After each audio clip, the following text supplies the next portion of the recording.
We are very hope this session will be useful for your routine practice. So feel free to participate, to ask questions, raise your hand, or write the question in the chat. Don't forget to mute your microphone, and let's start the meeting. Thank you. Yes, thank you, Julia. So welcome everybody. I'm happy to be here. So I'm Dr. Aftimos. I'm a medical oncologist. I work mainly in breast cancer, but also precision medicine. So I think it's very nice to have a session on a molecular tumor board.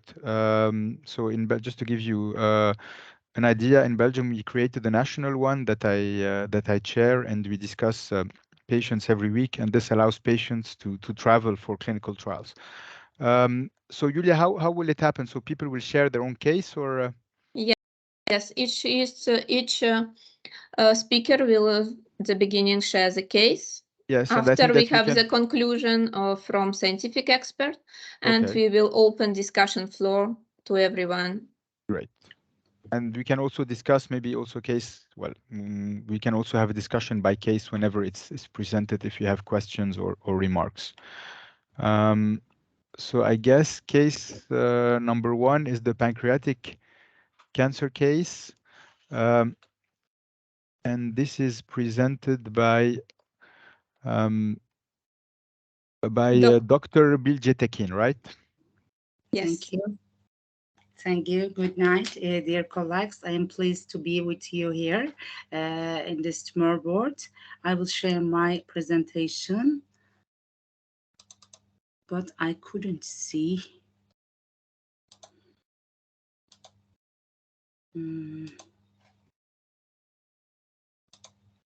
I couldn't share. You have a bottom share near the camera and near the microphone. Yes, on the panel. Yes, I opened. Yeah, if you want, I can share it for you, and you just let me know yes, whenever you want me to move the slides. Okay. Okay, I thank you very much. Okay. Thank you very much. Now I will present my case. It is lymphangitis carcinomatosis in a patient with metastatic carcinoma. Yes, we can go. A 48-year-old male patient was presented us with a complaint of dyspnea in July 2022. We performed thoracoabdominal CT for our patient, and we detected multiple lung metastasis and a mass in left lower lobe of lung, the size of 29 millimeter. Lymphangitis carcinomatosis signs, and also in the sections, pancreatic mass lesion and multiple liver metastatic lesions was detected. We performed cranial MR imaging. It was non-metastatic. When we looked at the tumor markers, CA 19.9 was extremely high, 5,421. In his personal history, he has a stroke, diabetes, and ex-smoker. And in his familial history, his mother with lung cancer, he died at the age of 55, and brother with colon cancer. When I summarize our patient, 48-year-old, and his performance status was 3, high tumor shearing. He was orthopneic and he was dyspneic. We consulted our patient to pneumology department. They considered maybe biliary tuberculosis, and we performed quantiferon test. Is concluded at negatively. For diagnosis from liver, we performed biopsy, and the result was mucinous adenocancer, CK7 positive, CK20 negative, and in preliminary diagnosis, it can be a biliary cancer or pancreatic cancer. At that time, we considered, because of the pancreatic mass and the TM marker CA19.9 as pancreatic cancer, and chemotherapy was started as modifier FOLFOX6 due to the performance status with the dose reduction of 40%. And at that time, also NGS ordered with OncoDeep tests. We looked at here the variants in his OncoDeep analysis. 3 pathogenic variants and 3 likely pathogenic variants were detected. 63 variants of uncertain significance. This was WUS. Please pass. When we look at the details of these biomarkers, BRCA mutation biomarker was pathogenic, and the therapeutical impact were tier 1A, KRAS mutation and NF1 mutations were pathogenic biomarkers for this tissue. Yes, please. And also CD8 positive expression. The score was 20%. Let's look at the HRD, it's positive, and PDL1 expression, high expression, and tumor mutational burden was 2.32. When we look at the immunogram, we can see the CD8 high expression. It concluded to my mind, we can discuss after presentation. For this disease, immunotherapy may be a good treatment option for the CD8 high expression. We can discuss this. After 2 cycles of FOLFOX6 chemotherapy, we started second line as the combination therapy with immunotherapy, nivolumab, gemcitabine, cisplatin, and nivolumab systemic treatment was started. But unfortunately, after the 2 cycles of this treatment, as we look at this lung chest, lung lesions were progressed after 2 cycles, and we lost our patient. Thank you for your attention. I have some questions to Tumor board. Can I ask? Yeah, thank you for your for this presentation. So yeah, so maybe the first question is regarding. Can you hear me? Yes. Yeah, okay. So the question here is, if you were not sure of the origin of the cancer, can OncoDeep lead us to the origin of a carcinoma of unknown primary, right? That's your first question. Yes, because in for this case, yes, there is a pancreatic mass, and the CA19.9 was extremely high, but some cases we couldn't decide, or we couldn't consider the primary lesion of cancer. These tests, can it help us for the diagnosis of primary cancers? Okay, maybe I will take this first question. So yes, of course, we can help to try to decipher the origin of the cancer. And for me here, it's pretty, I would say it's pretty clear, because okay, you had let's say a mass in the pancreatic region, but okay, you have the KRAS variant, but you have also the BRCA2 variant. So for me, I would say I'm pretty sure that the origin of the cancer was probably in the pancreatic region. So probably it was a pancreatic cancer, of course. But regarding the cup analysis, what we can provide you with when you are not sure about the origin of the cancer is really a combination of immunohistochemistry that are, let's say, used by the ESMO guideline just to try to decipher the cancer type, and also combine this with the NGS result. And with the combination of those tests, when we are facing a cup, we are able to decipher the origin of the cancer in 80% of the case. Okay, thank you. You're welcome. So I have a question for you, maybe. Was this patient referred to genetic counseling based on the BRCA2 variant that was detected? Mm-hmm. For the BRC mutation?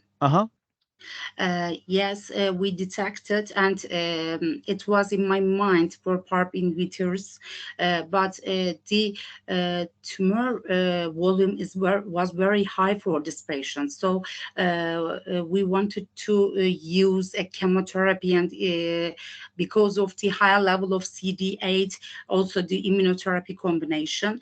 But after maybe if we would have a time for our patients, yes, we can give. Now, I mean, here in pancreatic cancer, I think PARP inhibitors are approved as maintenance therapy after response in case there's a BRCA mutation. So I think here this patient did not, unfortunately, achieve a response. Thus, yes. After the chemotherapy response, yes, maintenance therapy, yes.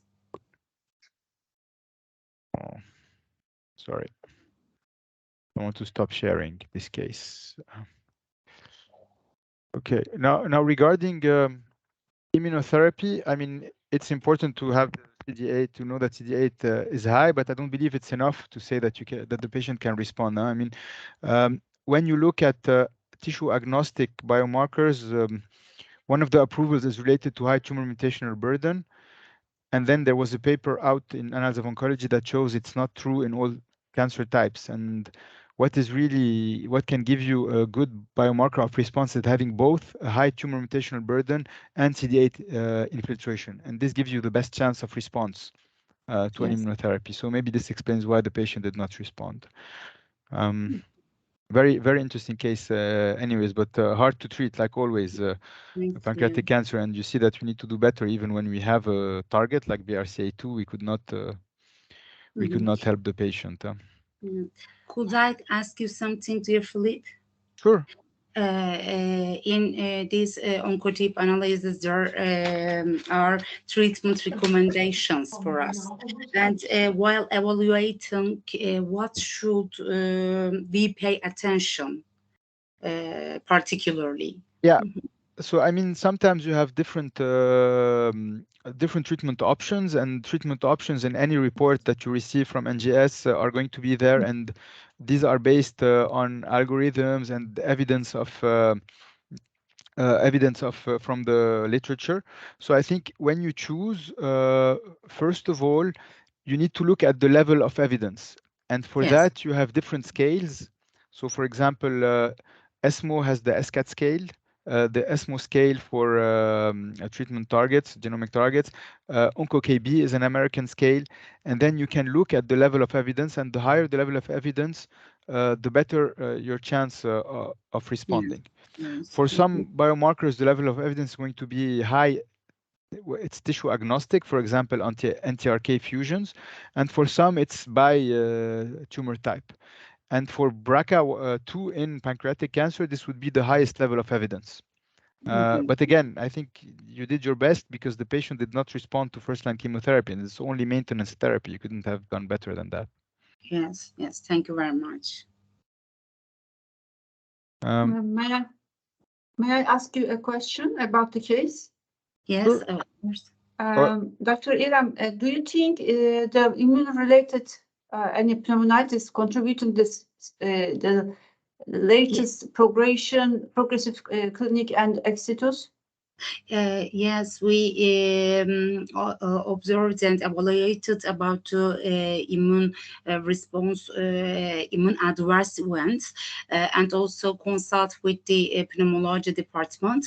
But HRCT, high resolution CT, was performed also, but we saw the metastatic lung lesions progression, and it was evaluated with the radiology department and the multidisciplinary council with radiology. This was a progressive disease of lungs. Yes, yes. I see. Thank you. Another point is pancreatic cancer is very famous for cold immune cancer, not sensitive to immunotherapy. Generally, it's hiding from the immune system. CD8 positivity or PD-L1 positivity is less likely for this primary. So maybe in the same area, maybe a hepatobiliary system, another origin can be the diagnosis. I'm not sure, but for pancreatic cancer, immunotherapy, generally they are cold cancers, not sensitive to immunotherapy. Yes, yes. In OncoDeep analysis, recommended us the BRCA mutation and approved of PARP inhibitors. But as dear Philip said, we know these agents for maintenance therapy after the response of chemotherapy and the high volume of disease. We started firstly chemotherapy and the second line immunotherapy and chemotherapy combination therapy. Agree. Thank you very much. Okay, thank you, Irem. So maybe for the sake of time, we can go to the second case. And the second case is Dr. Iliev, colorectal cancer case. So I don't know if you are able to share, or I will share for you. I think I can share. Okay.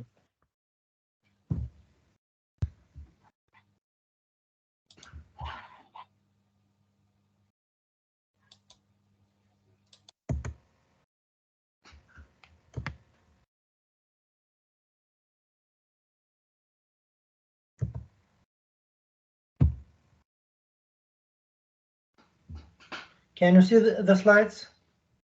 Yes, perfect. Okay. Dear colleagues, my name is Dr. Iliev. I'm from medical oncologist from Bulgaria, and I want to present you a colorectal cancer case. This is 65 years old man. In June 2020, it was diagnosed with tumor in colon ascendens, and CT scan revealed multifocal hyperlesions.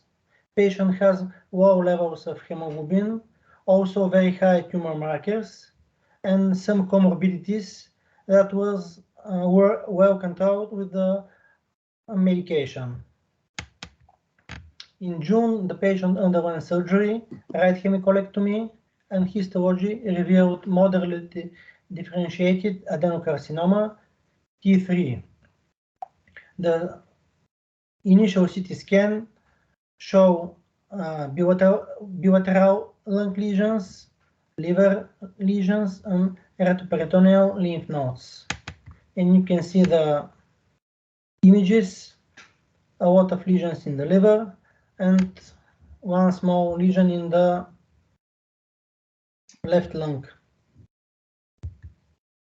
At this point, we can do some biomarkers, and the only available biomarker for testing at this point was a RAS mutation, and the patient has a KRAS mutation in G12V codon.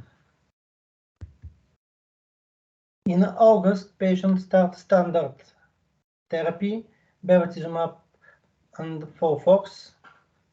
He underwent 12 cycles, and the subsequent CT scan revealed partial remission and good response in tumor markers, also a good response in hemoglobin. So the images are shown that the lesion in the liver are less and with smaller size. Patient continue with maintenance therapy, also standard therapy, capecitabine. The maintenance started in March and continue until April next year, 2022. At this point, the patient has progressive disease in the lungs. So this is the images. You can see that in lungs there are multiple lesions, some stable disease in the liver. So how to proceed at this point? First of all, we have to know that colorectal cancer have some specific genomic subtypes. Some patient has RAS mutation, most of them. Some are wild type, and some patient have some rare mutation, BRAF, PI3K, RBBB, MSI, and other mutation. Also, these genomic alterations can be classified according to SCAT, ESMO scale. And in this scale, for RAS wild type mutation, we have two drugs that have very good evidence of effect. Also for BRAF, for MSI, and TRAC fusions, and lesser evidence for RBB amplification and KRAS mutations. At this point, we done genetic testing.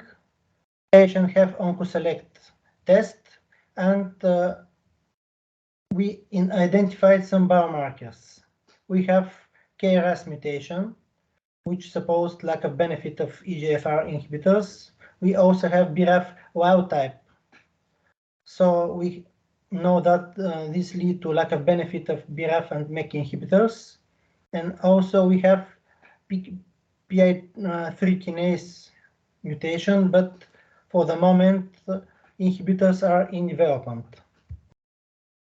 So the only option was to start standard second line therapy, aflibercept FOLFIRI, 6 cycle, but with very fast progression. Only 3 months later, patient has progression in liver and lungs. You can see the images, especially in lungs, also in liver. And subsequent treatment, as we already mentioned, we have a lack of actionable mutations. We have two options, regorafenib or trifluridine-tipiracil. And in August, patient started therapy with regorafenib. Until now, he has 3 cycles with good tolerability. About discussion, this is case of synchronous metastatic colorectal cancer, RAS mutated BRAF wild type, very good response to first line and maintenance, 21 months of progression-free survival, but very short-term response on the second line and quick progression. Maybe lack of actionable targets reduce PFS in subsequent lines. So thank you for your attention, and I'm open for questions. Yeah, thank you, Dr. Ilya, for this presentation. And as you really showed that in colorectal cancer, there are targets with high level of evidence by ESMO SCAT, but well, apart from the mechanism of resistance, which was KRAS, there was none that was target actionable here, as you said. So maybe I can ask you a question. So how do you select the patients that will have NGS, and what patients just get standard single biomarker testing at your center? At the moment, we standard test patient for colorectal cancer for before first line therapy for RAS mutation, for BRAF mutation, and for MSI high. This is standard. And for more advanced genomic testing and NGS, it often after progression on first line, or when patient after discussion is willing to do that. And maybe another question, if, for example, you find an actionable alteration, but the drug is not standard of care, not reimbursed, is any way the patient can get it, for example, in a clinical trial or off-label? This is the main question that I always discuss with my patients, that we can find some mutations that are not targetable, or the drugs are not reimbursed. And the options, as you said, are two: to get involved in clinical trial if there are such in the center or in the country, or to patient to pay for his treatment. Okay. So in this case, what's interesting is the PIK3CA mutation. It's a hotspot mutation. So if this patient had been a patient with metastatic breast cancer, hormone receptor positive, this would have been level A.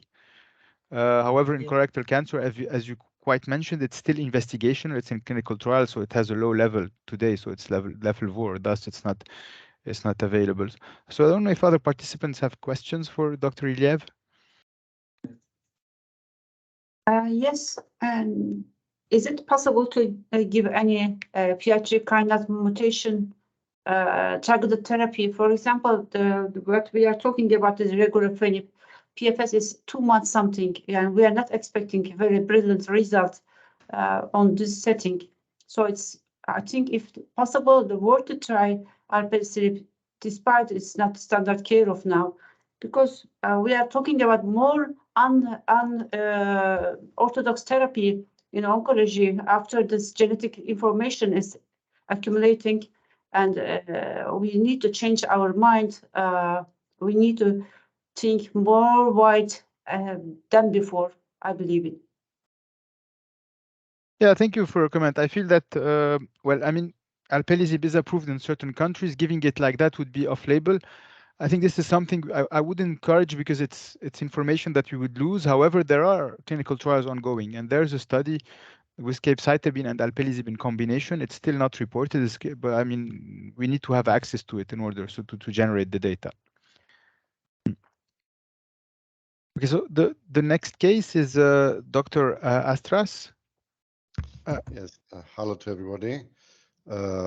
Thank you for the invitation. I'll share my screen. Give me a second.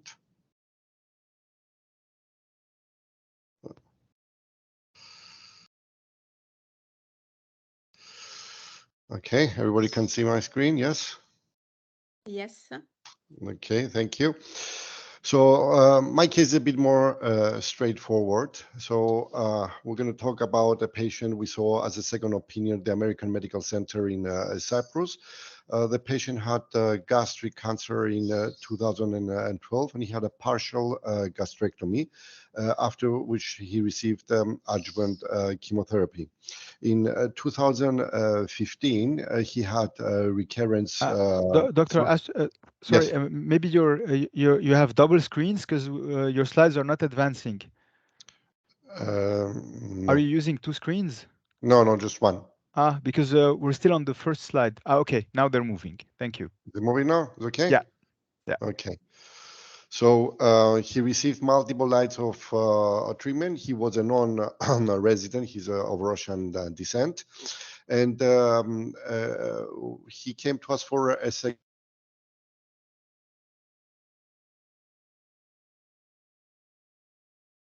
We lost everything.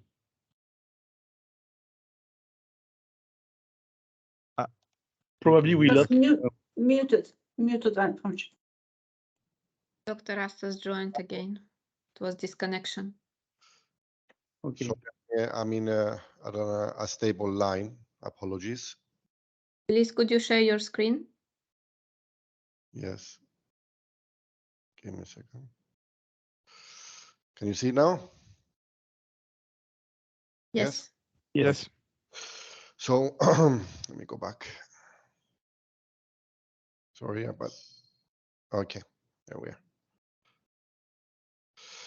So he received multiple lines of treatment with EOX, Taxol, and CF elsewhere. And when we saw him, he had symptoms of progression. with abdominal distension, and we decided to do a CT scan, which revealed progressive disease with extension of his localized disease, peritoneal carcinomatosis, and liver metastasis. And for this reason, we decided and we recommended to do the OncoDeep analysis. There was extensive mesenteric ductal disease. His tummy was distended. The patient was clearly unwell, and he was currently on the EOX treatment. The OncoDNA revealed high expression to 2 new immunotherapy drugs not approved for gastric cancer in 2016, as you can see. And I remember that this guy had no other standard chemotherapy options. So his option was to receive one of the immunotherapies, and we gave him his options, and we discussed his case on the MDT, as there were no other options at the time. So we started the immunotherapy in November 2016 with a fast improvement of symptoms. There was instant, within 3 weeks, response to the treatment with deflation of his tummy. The food was, more stable in his tummy, and his bowel movement was much improved. And interim CT scan showed excellent response to the treatment.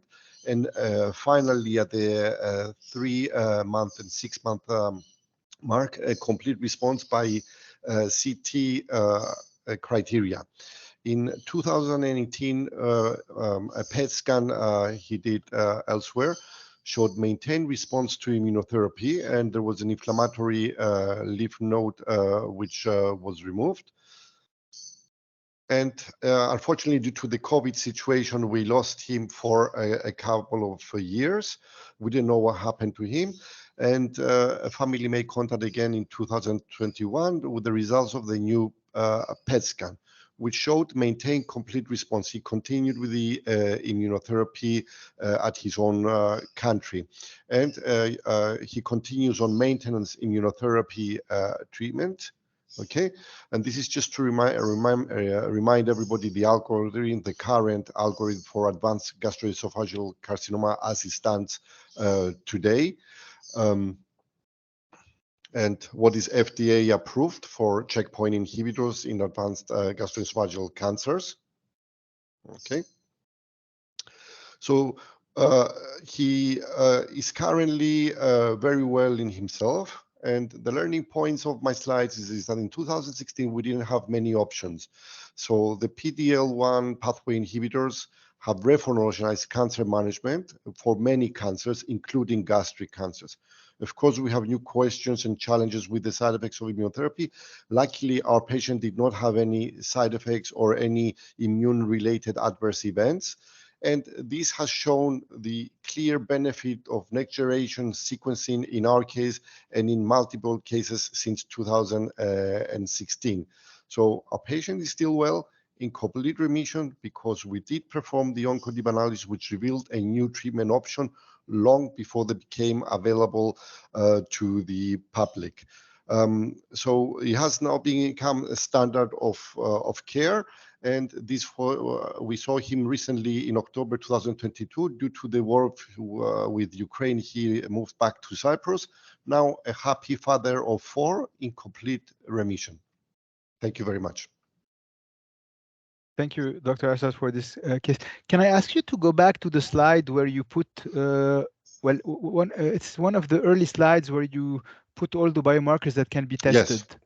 Sorry. Yeah, here it is. So, Yes. so here we see that it's a combination of immunohistochemistry, combination of hotspot testing by NGS, and when we look also at NTRK fusion, it's NGS, but you need also sometimes DNA and RNA panels.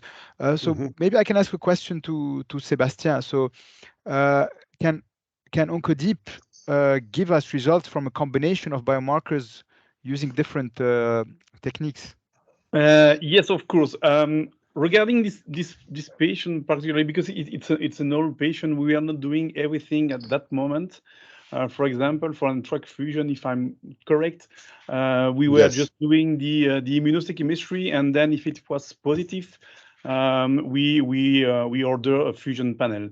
Now with the new gene panel, in fact, we address the DNA, but also the RNA level by the RNA-seq gene panel, and also we address several immunohistochemistry. So that's why you have a comprehensive molecular test to address at least all the let's say mandatory biomarker you should test, for example, in gastroesophageal cancer. Yes. Yeah, thank you, sir. I think it's a very important point, because I mean, you have different alterations that sometimes are not detected when you do other tests, and whenever you see that the alteration is not present, the first question you need to ask yourself is, was it really tested? And when you have a comprehensive test, then you know that everything has been tested. Exactly. So I don't know if someone else has a question for Dr. Astras.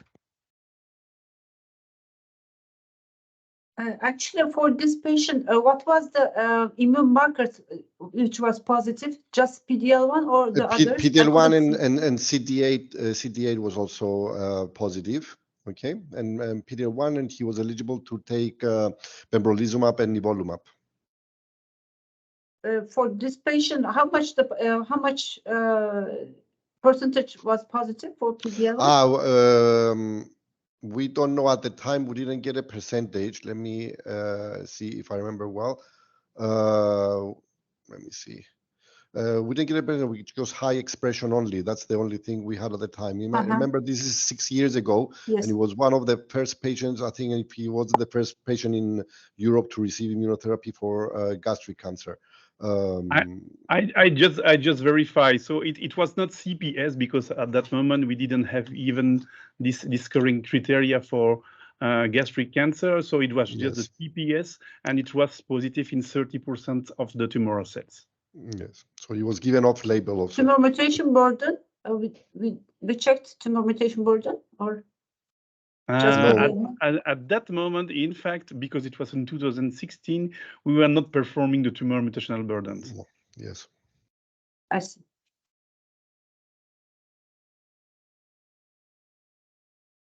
Any other questions? If not, so our next speaker is Dr. Uluk. Are you online? Yes, and yes, I'm online. Hello, and can everybody. You share? Hello. Thank you for the invitation. I would like to share my presentation. Here it is. So I am from Istanbul, Acıbadem University. I'm a medical oncologist. I would like to present a 44-year-old male patient who presented with abdominal pain in June 2020.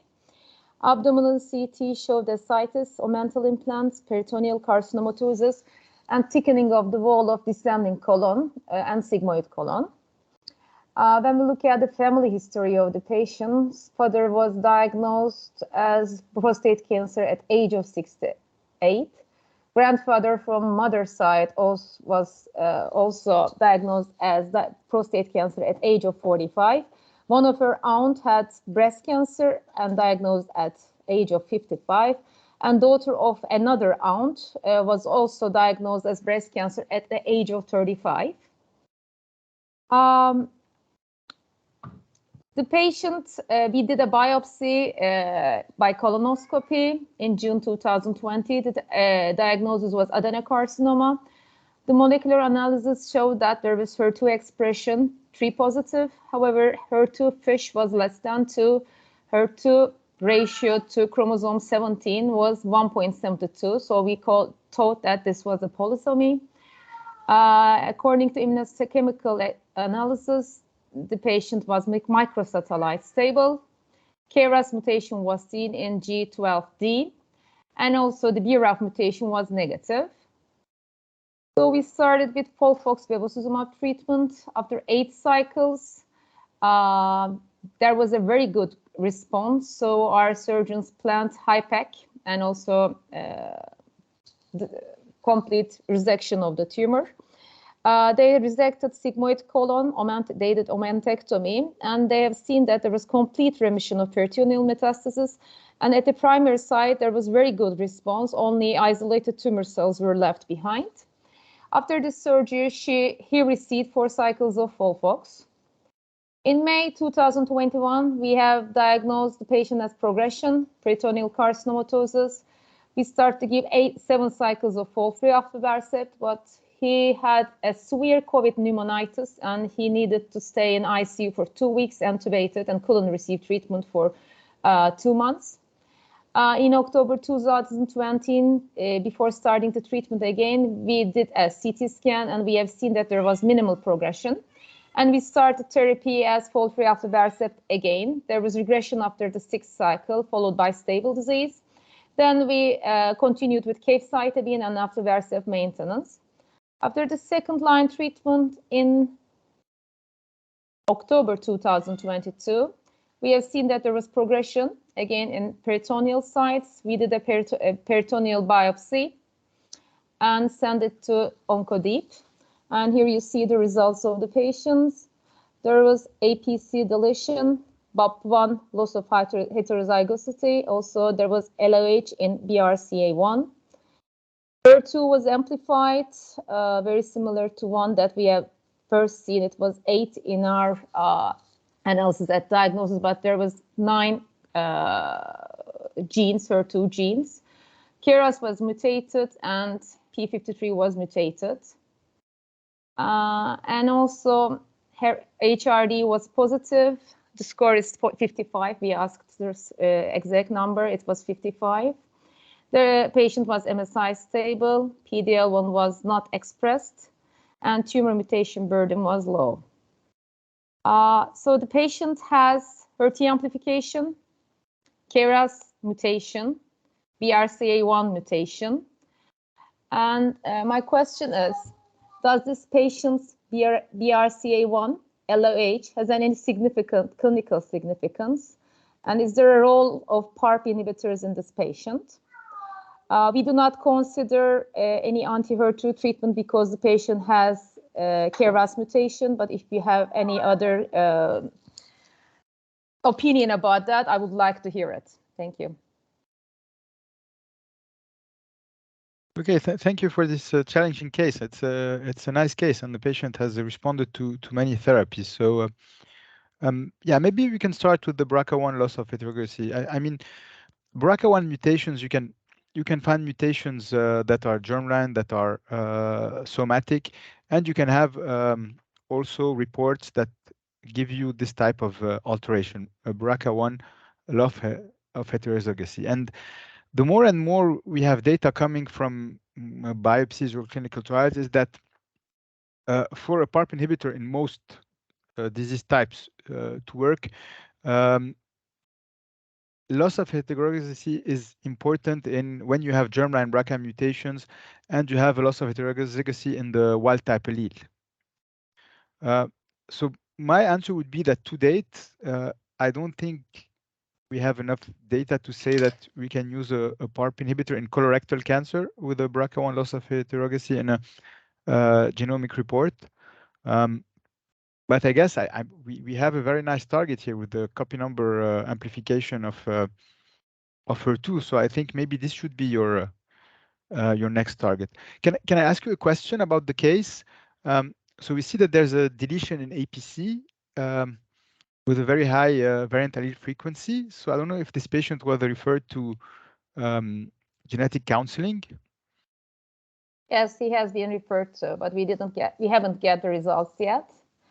And for HER2 targeting, in the reports of anti-HER2 treatment in such patients, we see that only those patients who has KRAS wild disease have response to anti-HER2 treatment.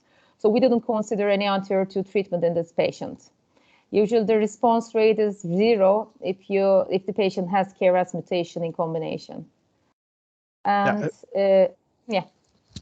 No, I think it's a very relevant comment. So I think it's also a message in this case. So again, the context is important, looking at also at co-alterations that happen. So not taking just one alteration and taking the context, because as you say, they can be mechanisms of resistance. And maybe with the novel ADCs, we might see something different.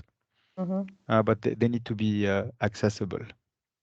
So just going back to this APC mutation, did the patient have the history of polyposis? That No, he didn't.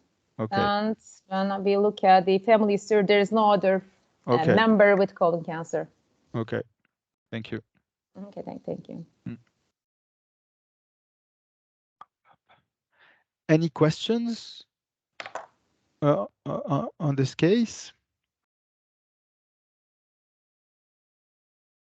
Any comment, Sebastian, on the case, or we can... But I agree with you. In fact, for me, the best option will probably remain the HER2 genomic amplification. And okay, I know that there are not a lot of clinical trial recruiting because, of course, you should have an arm that will recruit for KRAS positive patient. But I think we are just waiting the Destiny trial, which is now close to enroll patient. But there is a harm inside this clinical trial with a KRAS positive patient and HER2 positive patient. So I hope it will work. But that's okay. It seems that the trastuzumab deruxtecan is really a nice drug, so I'm sure that we will have positive results. Yeah. Thank you. Thank you. Yeah, so we can maybe move to our fifth case, and if I'm not mistaken, this is Dr. Babakan with a case of ovarian cancer. Yes.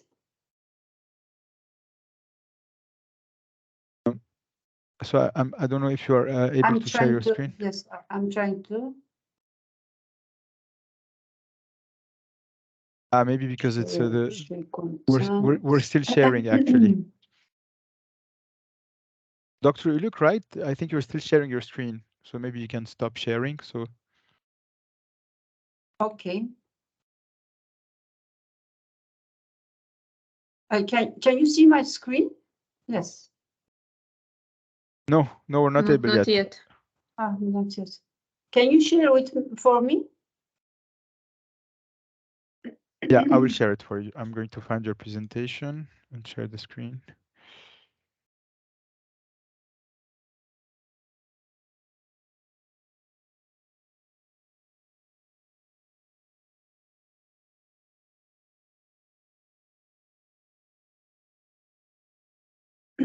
Okay. Yes. Good Can you see evening. it I'm now? Dr. Nalan. I'm working in Bahrain Oncology Center, medical oncologist. Today, I want to present a case. This lady is 45 years old, Indian female. She diagnosed with right ovarian papillary serous high-grade carcinoma, and she came with after the surgery, first surgery, staged as 3C in September 2020. Post-operative CA 125 marker was high, so I'm not thinking the surgery was pretty fine. So BRCA1/2 germline was negative, and we started like first line or adjuvant, I don't know, because as per surgeons, they did the maximal debulking. And we started with paclitaxel, carboplatin, bevacizumab, and we got PFS 11 months. Then actually, she was stayed on bevacizumab maintenance therapy for a while after 6 cycles of chemotherapy. She was doing well, but unfortunately, CT showed abdominal recurrence, some peritoneal masses visible.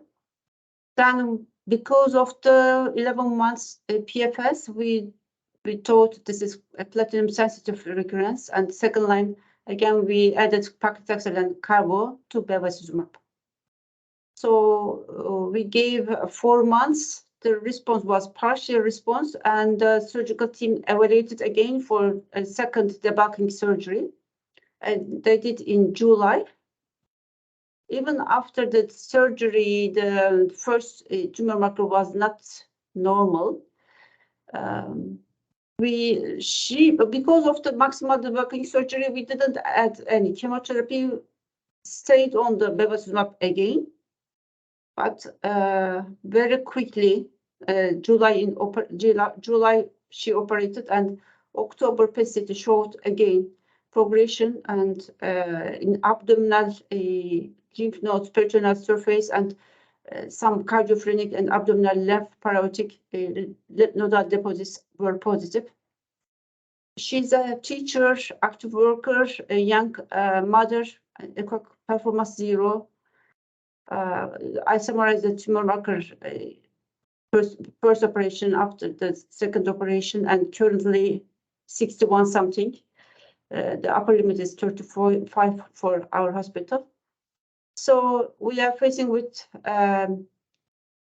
asymptomatic progressive disease, and just 3 months later after the second surgery, so there is no surgical options again. And now platinum resistant disease, we sent a OncoDeep analysis. It's not very reachful. The result shows immunotherapy is not, looks like effective. PD-L1 is 0, CD8 is 10%, but ER is positive expression. After I seeing this result, I checked pathology results, previous 2 operation pathology reports. ER patchy positive according to the pathology report, and the genetic test looks like very positive. TP53 is positive, but we haven't any medication for this. TEAP1 positive, I think also is not targetable. So my question is, for this patient, this platinum-resistant ovarian cancer patient, the hormonal therapy can be an option, or we cannot trust the hormonal therapy. I should prefer another chemotherapy like liposomal doxorubicin, gemcitabine, or other options. I would like to discuss. Yeah, again, a very challenging case from a young patient that is active. So you would like to do your best to keep her active.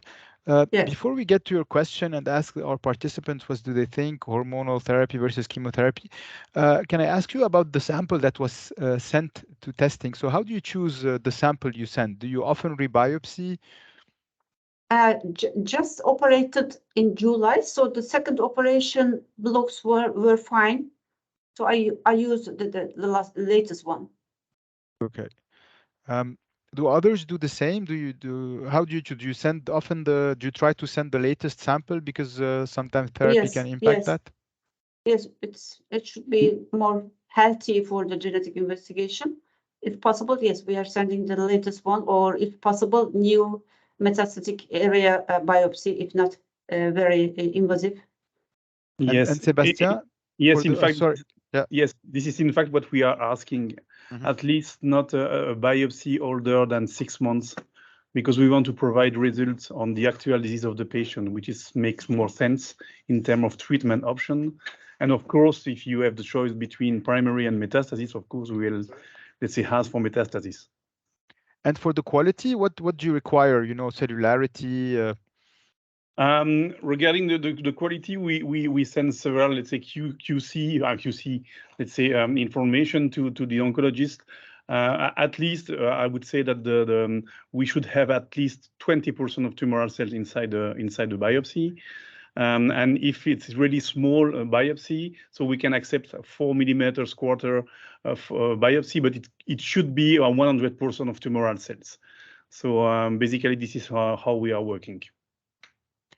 Yeah, for this case, there was hormone receptor positive. So I'm not a gynecological oncologist, so I don't know a lot about hormone therapy and ovarian cancer. So maybe someone else within the speakers might have information or experience that you would like to share with us and with Professor Nalan. Dr. Başak is with us, or maybe she may comment. She has good experience with gynecologic cancers.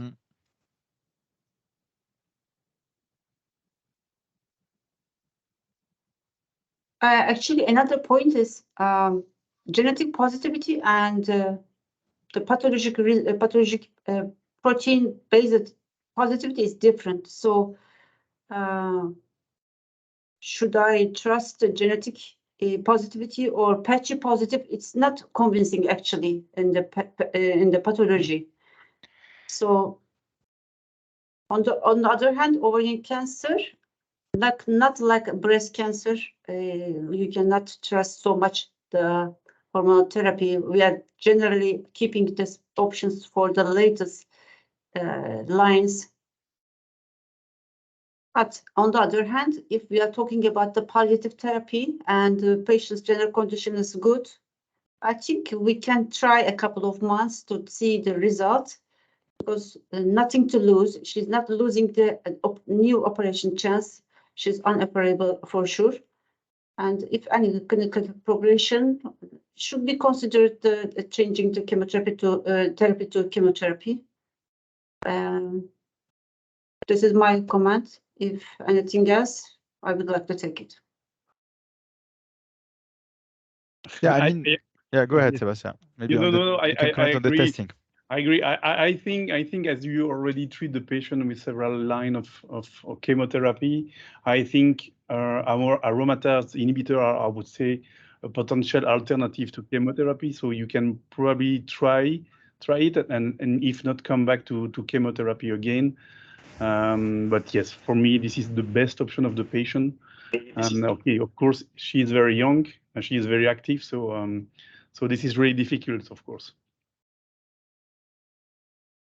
Yeah, so I don't think we have data from clinical trials, but I mean, if the disease is slowly progressive, if the patient is in general status, you've done already standard of care, there's no actionable genomic alteration, so this should be an option you can test. And as you mentioned, you are going to really try it for a few, well, for 2 short months and check and change if there is progression. On the other hand, the tumor marker is very sensitive. Even in a 1.5 months, I can give my decision without seeing any radiologic results. True. But I need to discuss with the patient, of course. This is not the standard care. And if she goes any oncologic center, they will advise for sure liposomal doxy, gemcitabine, or the other single agent medications. Mm-hmm. Yeah, when you document in your medical file that it was shared decision making, that you discussed all options with the patient, then this should be okay. Thank you. You're welcome.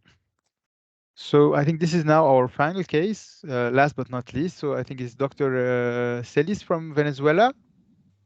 We can see you're connected. Yes. Can you share your screen? Hi, everybody. Hello. Yes. Thank you for the invitation.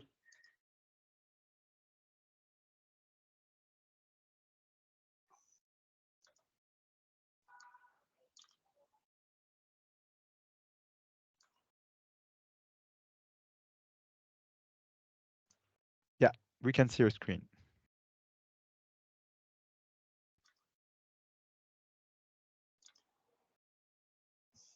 Hello, I am Dr. Juan Celis. I'm oncology, medical oncologist, and this is my case.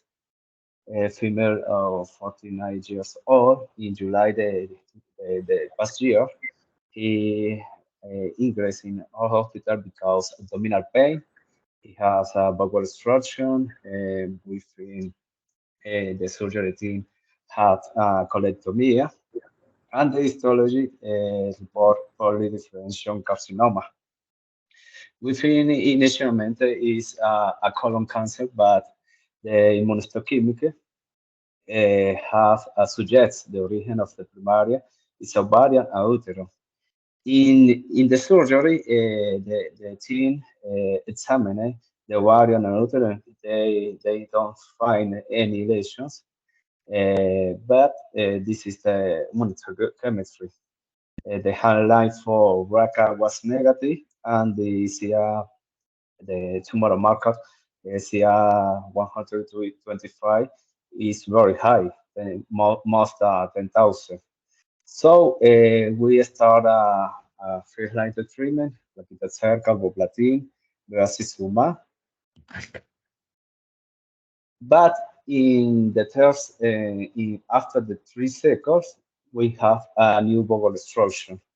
Ileostomy was performed, and it was progression of the peritoneal disease was very progression after the 3 circles. We reviewed this peritoneal disease, and we solicited OncoDNA. And this is the results of OncoDNA. We have 2 variants pathogenic, 2 likely pathogenic, and 1 potential clinical benefit. We have in the variants, we have BRC1 pathogenic, but only LOH, and we have TP53 like pathogenic.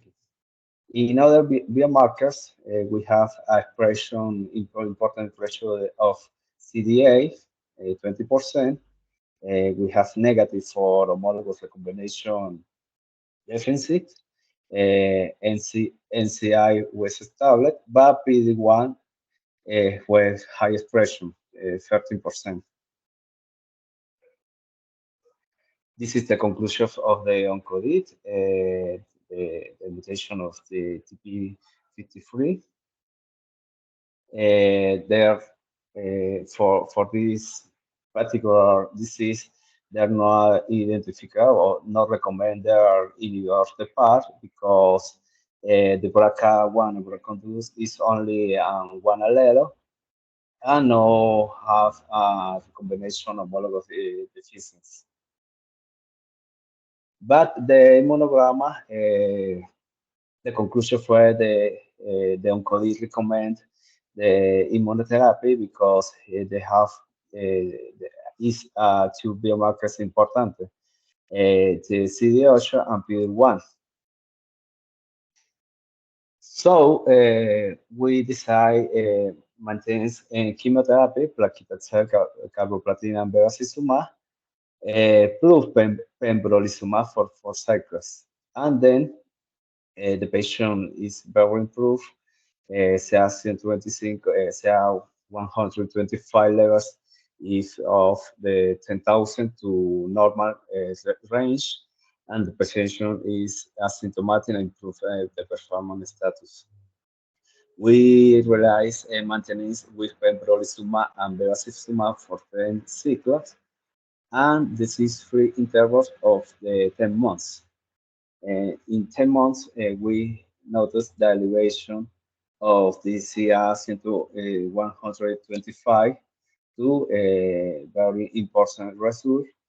We performed CT of all body, but we no evidence of disease. So in this time, disease start gemcitabine carboplatin,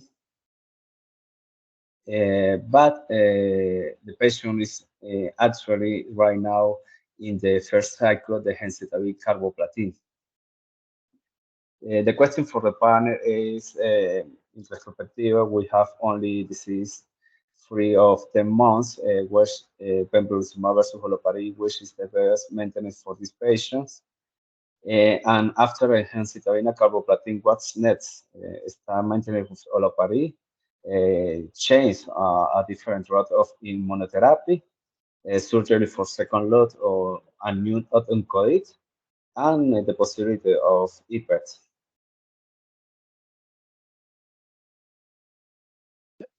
Thank you for this case, Dr. Say. So maybe I can start with a question because I think you mentioned, well, 2 points that are important to be addressed here. So you showed that you did the scan and you suspected progression with an increase in the CA 125 without showing, the scan did not show progressive disease. And then you ask a question at the end also, should we perform a second surgery and send a new test? Do you think that for this type of patient, when you don't have a lot of means to follow and to track disease progression, and also you might think that you would like to repeat the genomic test, do you think that a liquid biopsy can be an option for her? And this a question to everybody: do you use liquid biopsies in your clinics, and in what settings? It's very difficult establish the disease in peritoneal because, for example, in the first CT and the second CT, we don't look a peritoneal. Almost we have a CT PET. Is very likely that we have peritoneal disease, a bit burden of tumor, but it's very difficult. So. The only biomarker we have is CA125. We have three results that increase the CA125, but I don't think that liquid biopsy is available for this patient because I think that it's a low burden tumor. True. So there is data that shows indeed that if it's a low burden disease, the test might not be sensitive enough. So Sébastien, can you comment on the use of liquid biopsies and in what settings this can be helpful? Okay, the gene panel we are currently running for liquid biopsy is a small gene panel, so it's about 58 genes. So that's why, okay, so I would like really to emphasize the people that, okay, using liquid biopsy is really dangerous because when you don't have a clear question you want to answer, and also a question that could be answered by the gene panel, then it's a little bit stupid to use liquid biopsy, from my point of view. And of course, also it's a little bit stupid to use liquid biopsy when it's not, I would say, stage 3, stage 4 cancer. And a cancer that will probably shed a lot of ctDNA in the blood that will also allow to avoid false negative results. So this is really important. So here, clearly, for me, I would not use liquid biopsy for this patient because, of course, there is a lot of chance to have, I'm not sure false negative, but at least negative results.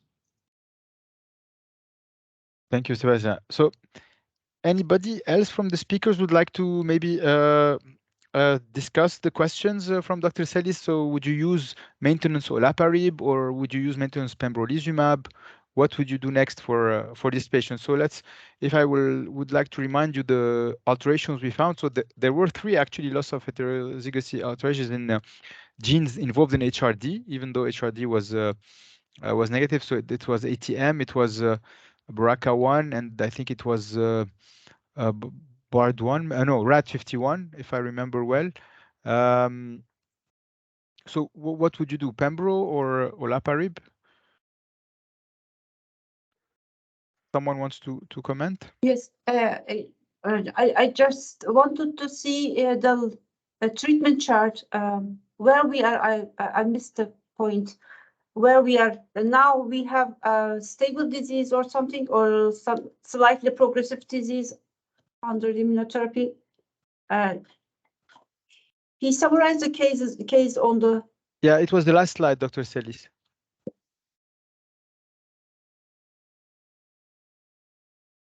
Yes, yes. So gemcitabine carboplatin.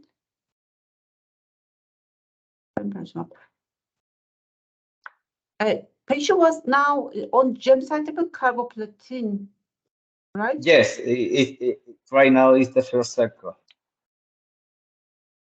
And pembrolizumab was failed or not? We start pembrolizumab. Yes. So pembrolizumab was failed before, right? Because you changed the therapy, gemcitabine. Yes. Okay. Yes, we initiated with paclitaxel carboplatin bevacizumab for 3 cycles. Then with OncoDNA, we combination the paclitaxel carboplatin bevacizumab plus pembrolizumab for 4 cycles. And then we maintenance pembrolizumab and bevacizumab for 10 cycles. Okay. So I would prefer not start again pembrolizumab because of the story, if I'm not wrong, because you need to change the therapy to gemcitabine platinum. So if indicated, PARP inhibitor is more prominent, looks like more prominent. Yes, I think it's very. I think the immunotherapy fair in this patient, or almost give her 10 months of disease free.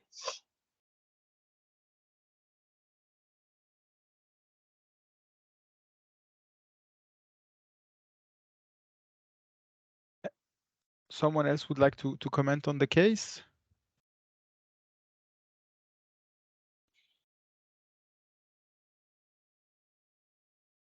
Okay, thank you, Dr. Celis. So, Julia, this was actually the sixth and last case. It was.